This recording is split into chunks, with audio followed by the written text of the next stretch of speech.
चुनाव आयोग ने देश में नए राष्ट्रपति के चुनाव को लेकर तारीख का ऐलान कर दिया है। 18 जुलाई को देश के 15वें राष्ट्रपति के लिए मतदान होगा और 21 जुलाई को देश को नया राष्ट्रपति मिल जाएंगे। लेकिन क्या आपको पता है कि भारत का राष्ट्रपति कैसे चुना जाता है? इस वीडियो में हम आपको राष्ट्रपति के चुने जाने की प्रक्रिया, उनके अधिकार और योग्यता सहित तमाम जानकारियां देंगे। साथ ही यह भी बताएंगे कि राष्ट्रपति चुनाव में सांसद और विधायक का क्या महत्व होता है और उनकी अहमियत कितनी होती है।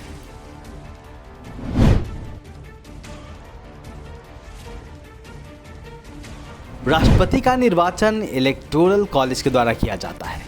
इसके सदस्य लोकसभा और राज्यसभा के निर्वाचित सदस्य के अलावा सभी विधानसभाओं के निर्वाचित सदस्य होते हैं।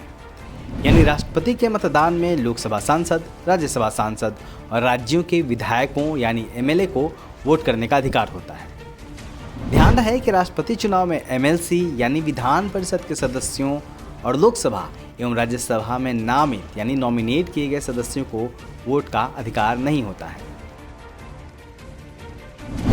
हर राज्य के विधायकों की वैल्यू अलग अलग होती है। दिलचस्प बात यह है कि इन सभी के मतों का मूल्य अलग अलग होता है। लोकसभा और राज्यसभा के सदस्यों के वोट का मूल्य एक समान होता है और विधानसभा के सदस्यों का अलग होता है। विधायकों के वोटों का मूल्य राज्य की जनसंख्या के आधार पर तय होता है। लोकसभा और राज्यसभा के सदस्यों के वोटों के मूल्य की बात करें तो साल 1952 में हुए पहले राष्ट्रपति चुनाव के लिए एक संसद सदस्य के मत का मूल्य 494 था। यानी एक सांसद के वोट को 494 के बराबर काउंट किया जाता था। तब से अलग अलग परिस्थितियों में यह बढ़ता रहा। इस चुनाव में एक सांसद के वोटों की वैल्यू 700 होगी। इसके पहले यह 708 था, लेकिन जम्मू कश्मीर में केंद्र शासित प्रदेश होने से और वहां विधायक नहीं होने से वोटों का मूल्य घट गया है। एक समय यह संख्या 702 भी रह चुका है। जहां तक विधायकों के वोटों के मूल्य का सवाल है तो यह प्रदेश की जनसंख्या के आधार पर निर्धारित होती है। जैसे देश में सबसे अधिक जनसंख्या वाले राज्य उत्तर प्रदेश के एक विधायक के वोट की वैल्यू 208 है। इसी तरह बिहार के एक विधायक के वोट की वैल्यू 173 है। तो सबसे कम जनसंख्या वाले प्रदेश सिक्किम के वोट का मूल्य मात्र 7 है।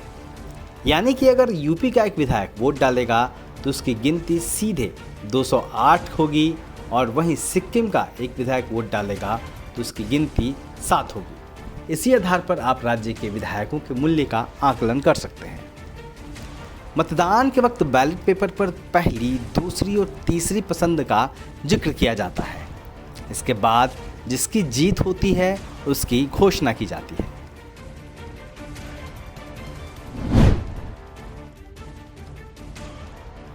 राष्ट्रपति के बारे में एक धारणा यह भी है कि राष्ट्रपति का कार्यकाल खत्म होने के बाद उनका राजनीतिक जीवन समाप्त हो जाता है। वो चाहे तो किसी भी तरह से राजनीतिक जीवन में रह सकते हैं, लेकिन देश के सर्वोच्च पद पर रहने के बाद स्वाभाविक है कि वो सांसद या विधायक या राज्यपाल बनना पसंद नहीं करेंगे, क्योंकि ये सब तो राष्ट्रपति के नीचे के पद हैं।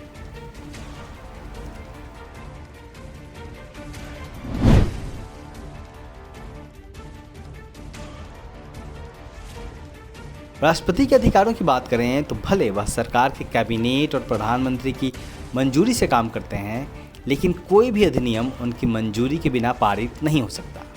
वो वित्त बिल को छोड़कर किसी भी बिल को पुनर्विचार के लिए लौटा सकते हैं।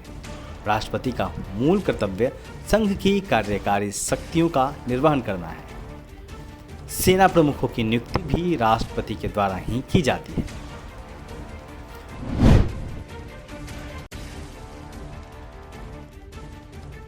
राष्ट्रपति चुनाव लड़ने की उम्र और योग्यता की बात करें तो राष्ट्रपति के पद के प्रत्याशी को भारत का नागरिक होना चाहिए। उनकी उम्र कम से कम 35 साल होनी चाहिए और इसके साथ इलेक्टोरल कॉलेज के 50 प्रस्तावक और 50 समर्थन करने वाले होने चाहिए।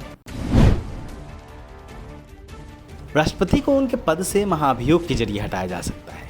इसके लिए लोकसभा और राज्यसभा में सदस्य को 14 दिन का नोटिस देना होता है। इस पर कम से कम 1/4 सदस्यों के दस्तखत जरूरी होते हैं।